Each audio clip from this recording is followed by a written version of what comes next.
Hello, everybody. I wanted to talk about something different involving mathematics and specifically the Clay Institute Riemann hypothesis issue. That it's like 100-year-old problem, or nearly 100-year-old, or more older than that. And I've spoken about this in my older videos too in the past as well, and mathematics stuff like that.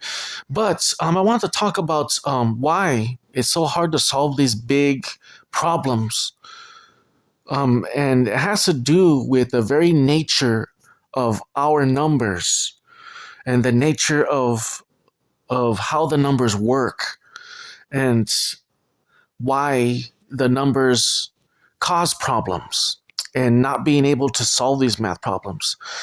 And it's because it goes about how we count, how we go about counting from 1, 2, and 3, and 4, and 5.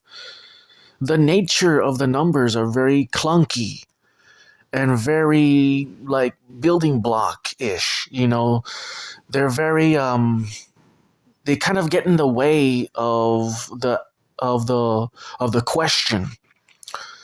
And we're always reliant on overanalyzing, calculating everything, in science. Everything has to be calculating, everything has to be logical and very precise. And the problem is that when you count from 1 to 10 to 100 to 1,000, because you're trying to find the prime numbers and you're trying to find the zeta locations on the zeta line and all that stuff, the zeros and all that. And they become predictable, the prime numbers at the beginning, but then they become very hard to predict as you get more further down. And as the prime numbers and the zeros get bigger, the gaps become more bigger and they become harder to predict. And that's the thing about the Riemann hypothesis, is that everyone's trying to figure out an equation to predict the next one accurately without any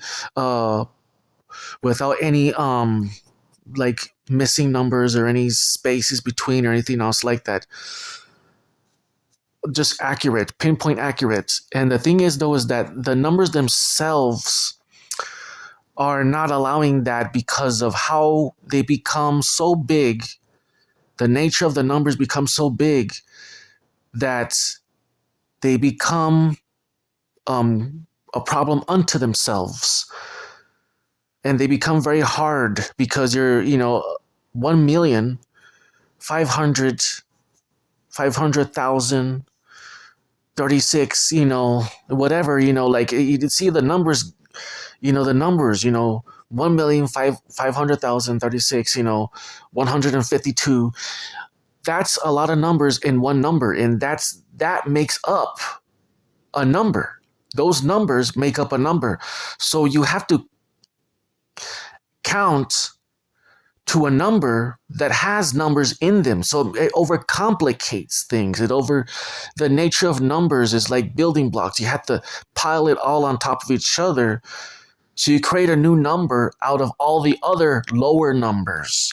And that within itself is the problem with mathematics, is that the nature of the numbers are creating the issue without allowing us to find the primes.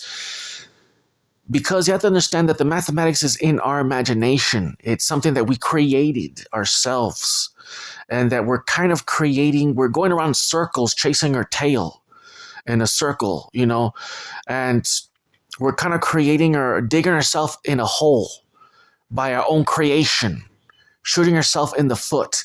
So it's kind of like, the thing is that we need to, in order to find the prime numbers, which I think that we never will solve the Riemann hypothesis, because of the nature of the numbers themselves. It's just too large, and it goes too big, and it's just too infinite, and it's just too much because of the nature of the numbers themselves, So our own creation becomes too big for itself to handle itself, becomes too big for us to handle.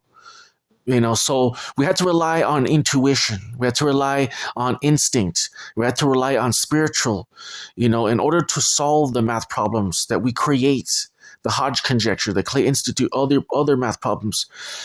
We have to rely.